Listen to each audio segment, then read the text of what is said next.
Jedes Mal, wenn ich erklären wollte, wie das System funktioniert, unterbrach mich die Generalstaatsanwältin und warf mir Missachtung des Gerichts vor. Sie rief mich zu sich und sagte, wenn Sie noch einmal die Wahlkampffinanzierung erwähnen, sperren wir Sie ein wegen Missachtung des Gerichts. Dieses System ist der reine Irrsinn.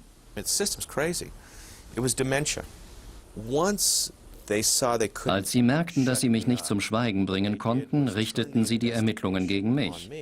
Die reine Einschüchterung wie in einem Polizeistaat lief nun innerhalb der CIA. Man wollte mich psychiatrisch untersuchen lassen.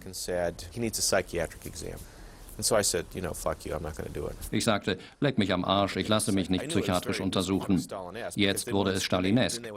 Wenn Sie einen erst einmal psychiatrisch untersuchen durch einen von Ihren Psychiatern, können Sie alles mit einem machen. Sie können einen in eine Irrenanstalt stecken, Sie können einen rausschmeißen, nach Hause schicken, alles. Ich sagte, vergessen Sie es. Als es soweit kam, und ich hatte ja nichts verbrochen, begriff ich, wie der Laden läuft, wenn man nicht spurt. Da war es Zeit, den Hut zu nehmen. And I knew at that point it was time to leave.